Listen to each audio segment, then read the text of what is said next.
Welcome to another edition of Arizona Wildcats Insiders Podcast. I'm your host, Troy Hutchison. And again, we are getting closer to the kickoff of the 2025 season for Arizona as they get ready to square off against Hawaii in the season opener in Tucson on TNT. Brings you back to the good old days of football games being on TBS, Fox Sports Network and Versus channel as well, and not so much on your mainstream, ESPN network. It's a great thing to see. It's an exciting time. And with the start of the season approaching, that means training camp is right around the corner, and everything gets started on July 30th as Noah Fafita, Brett Brennan, and the coaching staff try to gear up and get ready for the season and fix the issues of last year with changes on the coaching staff as they bring in Seth Dagey, the offense coordinator, Danny Gonzalez, the defense coordinator, new coaches all around the staff like Joe Salavea, former Arizona Wildcat, being the defensive line coach and a great recruiter, dynamic recruiter and great coach, and changes on the roster with incoming transfers on the offensive line, defensive line, and all over the field, plus an incoming recruiting class that still managed somehow to finish in the top 60 despite having a down year. It was actually a very nice recruiting class for Arizona given the circumstances of everything. Now, this upcoming season, you're not going to have some big names. You're not going to have Jonas Avenea, who was a staple and stalwart on Arizona's offensive line for the last 3 to 4 years. You're not going to have Tetero McMillan, again, the face of Arizona last year and really one of the faces of college football. And for my money, not even pound for pound, just flat out the best receiver in college football the last 3 seasons. Tetero McMillan is an absolute monster.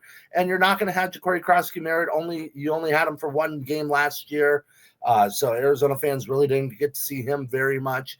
And Tyler Loop leaves a big hole at the kicking game. Tyler Loop is one of the most successful kickers in Arizona history, hitting 84% of his kicks. That number was into the 90s at one point, looking like he was going to be the all-time leader in field goal percentage in NCAA history. Missed a couple down the stretch, but still a phenomenal career. Power leg with a 62-yard field goal in his last season. So you're going to be missing those guys. So Arizona's got to fill that with Ian Wagner coming in. Small university dude from Eastern Illinois is going to come over and probably take on the kicking duties. There's going to still be a competition there, but I see, Michael Stalgado Medina more as a punter than as a place kicker. So I think those two are going to try to battle it out for the place kicking job. Running back looks to be a little bit deeper than last season. Again, you're missing Ja'Cory Krosky-Merritt, so you really didn't get to see him last year. Kedrick Rossano, you have the running back coming over from Texas State, who I think is Elshmel Mahdi, who I think looks very good so far this offseason. And then you're going to have some incoming freshmen as well. And then at the receiver position, you don't have a Tetero McMillan, but I think you have a deeper receiving core with more speed, more talent, from 1 to 7 than you did last season, where Tetero McMillan's the best receiver in the country, the best receiver in Arizona history. But outside of that, you didn't really have much. And when I say you didn't have much, it was an absolute struggle to get him the ball, given that teams could double, even triple team him at times. And it was just a real struggle for Arizona. But they have talent coming in. But before we focus on Arizona, I want to focus on NFL training camp, which has already got underway. For the Panthers, Dolphins, really the whole entire NFL, Commanders, and Ravens. So, I mean, those teams are in full swing. Those teams have 4 Wildcats that everybody's going to be interested to see this upcoming season. And let's start with the Commanders' practices, their training camp. Ja'Cory Krosky-Merritt, for my money, was one of the better running backs in the country coming into Arizona.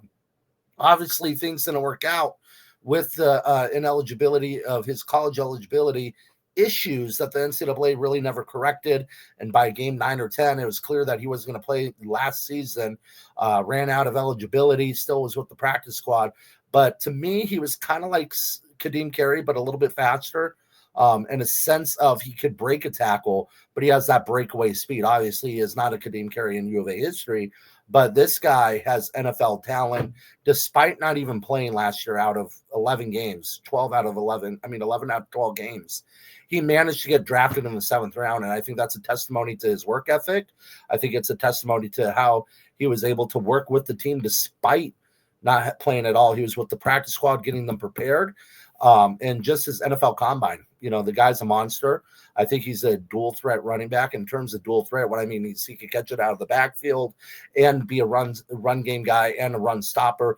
I mean, a pass blocker as well. So I think he's an all-purpose back and all facets back that could be a sneaky guy for the Commanders. Obviously, they have Robinson there.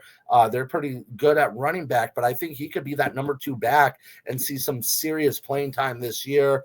The Commanders really have liked what they've seen, and we're going to see what he does in in preseason football, because I think that's going to be the telltale sign for him. The other 3 Wildcats, it looks like they're going to be starters.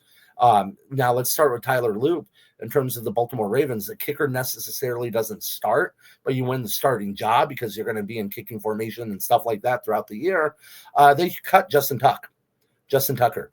Obviously, there's off-field issues. The last couple of years, he wasn't as good, so they got rid of their Pro Bowl kicker, potentially a Hall of Fame kicker, and Justin Tucker drafted Tyler Loop. They brought in a kicker from Wyoming, but Tyler Loop's been lights out in practice.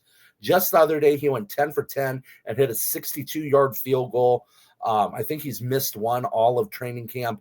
So let's say 10 for 10 one day, 6 for 6 the other, and 5 for 6 the day before that. I don't even know if he's missed. I think he's missed one, but you're talking about a 93% clip. That's an unbelievable rate with a 62-yard field goal mixed into that.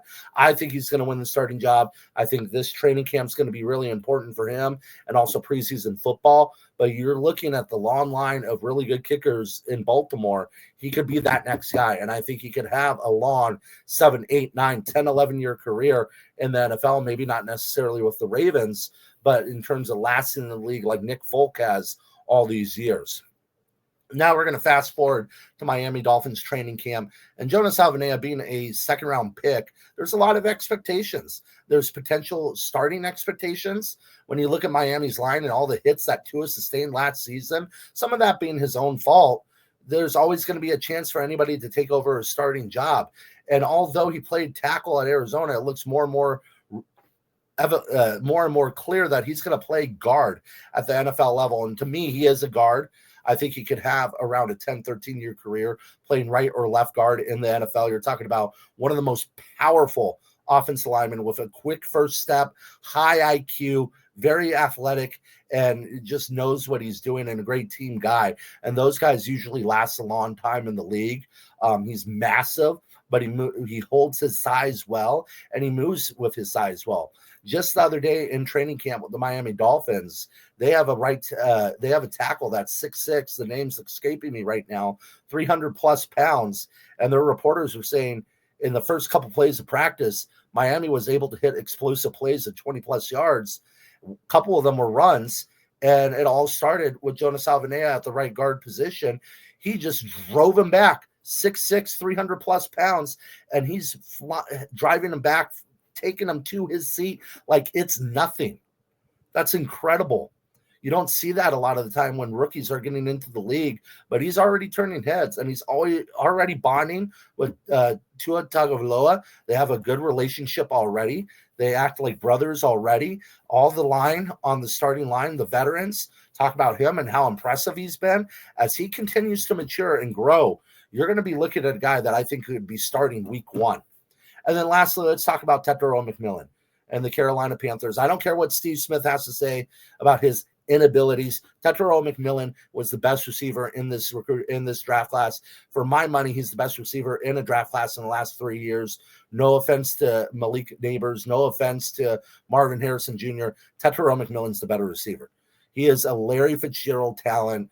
I think some Carolina reporters reported him at 6'4". No, he's a legit 6'5". And 215, 220, and he moves with ease. He's been able to impress. Obviously, they're not trying to give away too much of their offense with detail right now, but he's been working with the first team unit. There's been times where he struggled against an all pro / Pro Bowl corner in Horn. Horn's one of those veterans that they just gave $100 million to, and he's teaching Tetero where he could improve his game here and here, the angles that he takes. That's one thing at Arizona. Tetero kind of relied on his athleticism and ability to go up for the football, but if he gets in better position and does better at boxing out, putting himself between him, the ball, and his man, you're looking at a guy that's going to have a gold jacket career, and I really do mean that. I think Tetero McMillan's going to be a tremendous receiver. You're going to see his growth and his maturation throughout the year. I think he's going to go over 1,000+ yards this season with 8+ touchdowns. I think you're going to be looking at him as offensive rookie of the year. That's what type of talent he is, and he's learning and he's taking that knowledge. He's accepting to grow with his team. He's right there with them. He's like, somebody under your wings. That is Tetero McMillan right now with Horn. And I think that's critical to have that defensive presence supporting you, because they see what you're doing. They know what you're doing wrong. It's one thing for a receiver to tell you, or your receiving coach or your offense coordinator. But when defenders are like, man, if you did this and this and this, and you could get me on these, you start to understand the game better. And I think Arizona fans remember that when Johnny Nansen was here, he had his players on the defensive side of the ball watch offensive game tape to understand what everybody else was doing in terms of understanding the offense, not where they're going to be, but understanding the play calling, understanding this, because the better you know your opponent, the better you're going to do. So I think Tetero is taking that at the NFL level with Horn, and I think you're going to see a big year out of him, and it's going to be exciting football to watch. I can't wait for preseason football in the NFL. I know Arizona fans, you want Arizona Wildcat football to come around, but while you're waiting for that, and even in the middle of the early season, go watch the guys. Go watch the former Wildcats do what they do, because you could see potentially 2 gold jackets one day that just got drafted, and Jonas Salvanea and Tetero McMillan. You could see some Wildcats turn into NFL legends, and it's fun to watch.